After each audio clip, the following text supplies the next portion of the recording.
Halo sobat, salam jumpa lagi. Masih dalam cerita bersambung Nogososro dan Sabu Inten. Kali ini dalam episode pengorbanan Samparan. Buat semua, selamat menikmati. Salam budaya. Samparan memperdengarkan suara tertawa yang hambar dan dingin. Sebentar ia memandang wajah Maiso Jenar yang dikagumi. Sorot matanya mancar aneh, sebagai sorot mata anak-anak yang dilepas dari pelukan bapaknya yang akan pergi berperang. Tetapi sekejap kemudian Samparan segera meloncat dengan lincahnya sambil memutar tombaknya menyerang Wirosobo. Maiso Jenar melihat segala gerak Samparan dengan terharu. Ia memandang Samparan sebagai seorang anak yang telah hilang dan kini sedang berusaha untuk kembali ke pangkuan kebenaran. Samparan sedang berjuang untuk menebus segala dosa yang pernah dilakukan. Samparan mulai dengan sebuah tusukan ke arah dada Wirosobo. Sebenarnya gerak Samparan cukup lincah dan mantap. Hanya sayang bahwa ia tidak dapat menyelaraskan gerakan-gerakan kaki dengan tangannya. Sedangkan Wirosobo ternyata memang seorang yang berilmu cukup tinggi. Meskipun ia tidak dapat mempergunakan kakinya, tetapi dengan gerak tangannya yang tampaknya tidak banyak membuang tenaga, ia dapat menangkis serangan-serangan Samparan sehingga tusukannya meleset ke samping. Bahkan sekaligus ia siap menghantam dengan Samparan dengan tangkai kapaknya. Cepat Samparan menarik serangannya dan selangkah meloncat ke kiri. Kembali mata tombak Samparan akan mematuk lambung lawannya. Namun Wirosobo cukup cekatan. Dengan tenaganya, ia memutar kapaknya untuk menangkis serangan tombak Samparan. Demikianlah pertarungan itu semakin lama semakin bertambah sengit. Samparan telah mengeluarkan hampir segenap ilmunya untuk menundukkan lawannya. Sedangkan Wirosobo bagaimanapun hebatnya, namun karena ia hanya mampu menangkis serangan lawannya dan hanya mampu menyerang dalam jarak yang sangat terbatas, maka tampaklah ia mulai terdesak. Untunglah bahwa ia memiliki sepasang tangan yang kuat dan cekatan, sehingga pada saat-saat yang sangat berbahaya, ia masih berhasil membebaskan dirinya dari ujung tombak Samparan. Maiso Jenar, Mantingan, dan Ki Asem Gede yang menyaksikan pertarungan itu mengikuti dengan perasaan yang tegang. Berbagai macam gambaran membayang di kepala masing-masing. Kali ini pun mereka diliputi oleh kecemasan-kecemasan yang sangat tak menyenangkan. Apalagi Nyai Wirosobo yang tak dapat mengerti persoalan yang dihadapi saat itu. Hatinya menjadi bergolak sedemikian hebatnya, sehingga ia tidak berani lagi menyaksikan pertempuran itu. Maka semakin lama semakin jelaslah bahwa Samparan akan berhasil menguasai keadaan. Ia mempergunakan suatu cara yang sangat menguntungkan. Sesaat ia meloncat maju sambil menyerang, tetapi sesaat apabila serangannya gagal, ia segera meloncat surut menjauhi Wirosobo untuk menghindari serangan-serangannya yang sangat berbahaya. Melihat cara Samparan bertempur, Wirosobo menjadi semakin kalap. Di samping rasa penyesalan yang meluap-luap atas cacat kaki yang dideritanya. Karena itulah maka cara bertempurnya pun semakin lama menjadi semakin kabur, sehingga pada suatu saat dengan gerak tipu yang cepat sekali, tombak Samparan mengarah ke leher Wirosobo. Wirosobo segera mengangkat tombaknya untuk menangkis serangan itu. Tapi selagi Kapak Wirosobo bergerak, Samparan mengubah serangannya. Dengan satu putaran yang cepat, tombaknya mengarah ke perut Wirosobo. Melihat perubahan yang cepat sekali itu, Wirosobo terkejut. Secepat kilat ia mengayunkan kapaknya memukul tombak Samparan. Pada saat yang demikian, kedudukan Wirosobo menjadi lemah sekali. Kalau Samparan menghindari bentrokan itu, kemudian dengan perubahan sedikit ia memukul kapak Wirosobo dengan arah yang sama, maka mungkin sekali kapak itu akan terlempar jatuh. Tetapi pada saat ia akan melakukannya, tiba-tiba terlintaslah di dalam benaknya suatu ingatan bahwa ia tidak benar-benar berhasrat untuk mengalahkan Wirosobo. Samparan datang sekedar untuk membebaskan Maiso Jenar dari Syak Wasangka. Kalau ia betul-betul memenangkan pertarungan itu, maka maksudnya untuk menebus kesalahannya tidak akan berhasil. Ia tidak akan dapat mengembalikan suasana ketentraman rumah tangga Wirosobo yang telah dirusaknya. Malahan mungkin ia akan menyaksikan Wirosobo yang akan merasa sangat tersinggung kehormatannya itu bunuh diri, bahkan akan disusul pula oleh istrinya. Karena pikiran yang demikian, maka sesaat Samparan kehilangan pemusatan pikiran. Sementara itu, waktu yang saat itu dapat dipergunakan oleh Wirosobo sebaik-baiknya. Segera ia dapat memperbaiki keadaan. Dengan suatu gerakan yang dahsyat, kapaknya mengayun ke arah kepala Samparan. Samparan tersadar tepat pada saatnya, tapi ia tidak lagi dapat menghindar. Segera disilangkan tombak pendeknya untuk menangkis kapak Wirosobo. Maka terjadilah suatu benturan yang hebat. Ternyata tenaga Wirosobo luar biasa kuatnya. Juga tombak Wirosobo yang dipergunakan Samparan adalah tombak pilihan yang tak terpatahkan oleh kekuatan Wirosobo sendiri. Tapi tenaga Samparanlah yang tak dapat menandingi kekuatan-kekuatan itu, sehingga tangan yang memegang tombak itu tergetar hebat dan tombak itu meleset lepas dari pegangannya. Mereka yang menyaksikan kejadian itu darahnya terasa terhenti, sebab kelanjutannya tentu akan mengerikan sekali. Maiso Jenar yang sudah dapat meramalkan apa yang akan terjadi, hampir saja meloncat maju untuk mencegahnya. Untunglah segera ia sadar bahwa kalau ia berbuat demikian, akibatnya akan sangat tidak menyenangkan bagi dirinya maupun bagi ketenteraman hati Wirosobo. Maka yang dapat dilakukannya hanyalah berharap suatu keajaiban sehingga apa yang ditakutkan itu tidak terjadi. Tetapi rupanya tidak demikianlah yang terjadi.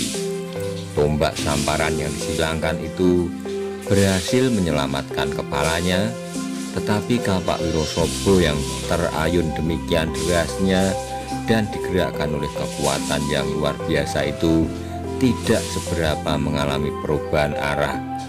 Maka terjadilah suatu goresan panjang merobek dada Samparan. Terdengarlah suatu keluhan yang tertahan. Samparan terhuyung-huyung surut beberapa langkah. Dari lukanya menyembur darah yang merah segar. Maiso Jenar, Mantingan, dan Ki Asem Gede terguncang hatinya melihat peristiwa itu. Telah berapa puluh kali mereka melihat darah yang mengucur dari luka, tetapi jarang mereka mengalami kejadian seperti ini. Wirosobo yang tidak mengetahui latar belakang dari peristiwa itu memandang Samparan dengan tak berkedip.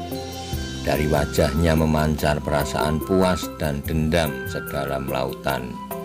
Ia merasa bahwa dengan demikian telah terbalaslah sebagian rasa sakit hatinya, dan ia merasa bahwa tak ada hutang budi kepada siapapun. Samparan yang dadanya terbelah masih berusaha sekuat sisa tenaganya untuk keluar dari ruangan itu. Kedua tangannya ditekankan pada dadanya yang terluka itu. Maesa Jenar memandangnya dengan penuh haru. Cepat ia menyusul, diikuti oleh Mantingan dan Ki Asem Gede. Tepat sampai di luar pintu, rupanya Samparan sudah tidak dapat lagi menguasai keseimbangan badannya.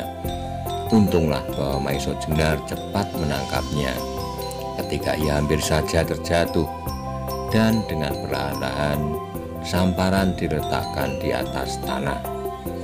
Meskipun lukanya sangat membahayakan, tetapi wajah Samparan sama sekali tak menunjukkan rasa sakit.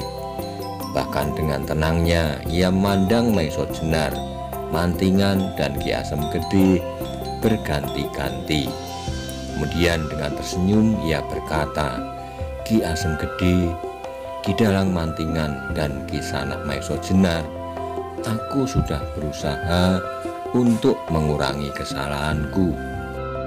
Puaskanlah hatimu. Nah, sekarang biarlah aku mencoba menyembuhkan luka-lukamu," jawab Ki Asem Gede sambil mengangguk-angguk. "Tak ada gunanya, Ki Asem Gede," jawab Samparan sambil menggelengkan kepalanya dengan suara sangat pelan.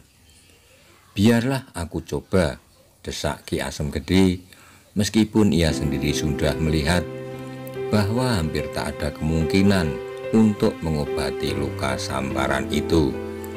Kembali Samparan memaksa dirinya tersenyum dan menggeleng perlahan-lahan. "Ki Sanak Maesa Jenar, sebelum aku mati, baiklah aku katakan kepadamu suatu rahasia yang ingin kau ketahui. Bukankah sekarang aku tidak perlu takut kepada Lowijo dan kepada siapapun? Kau mau mendengar?" desah Samparan kemudian. Maesa Jenar segera merapatkan dirinya, lalu jawabnya, "Aku ingin mendengar, Samparan, tetapi sekarang bukan waktunya. Kau terlalu banyak mengeluarkan darah, karena itu kau harus beristirahat." Samparan menarik napas dalam-dalam. "Waktuku tinggal sedikit, dengarlah. Menurut Watu Gunung, Lowijo sekarang berada di Pasiraman, sebuah telaga kecil di seberang hutan Mentaok. Desa tempat tinggalnya itu pun bernama Desa Pasiraman pula. Desa itu terletak tepat di tepi hutan, agak ke barat sedikit. Terdapatlah hutan yang hampir dipenuhi oleh pohon pucang, sehingga hutan itu disebut Alas Pucang Kerep," kata Samparan. Samparan berhenti sebentar, terdengar arus napasnya semakin cepat. "Beristirahatlah Samparan, keterangan itu sudah cukup bagiku," jawab Maesa Jenar. Samparan berusaha untuk menggeleng. "Belum cukup. Di sana Lowijo sedang menggembleng diri. Ia sedang berusaha untuk memulihkan luka-lukanya yang dideritanya ketika ia sedang berusaha mencuri pusaka di Keraton Demak," lanjut Samparan sangat lemah. Maesa Jenar agak terkejut mendengar keterangan itu. Kalau demikian, Lowijo inilah yang pernah dilukainya dahulu, pikir Maesa Jenar. Usaha Lowijo untuk memulihkan diri ternyata sekarang sudah berhasil. Ia selalu berada dalam pengawasan gurunya.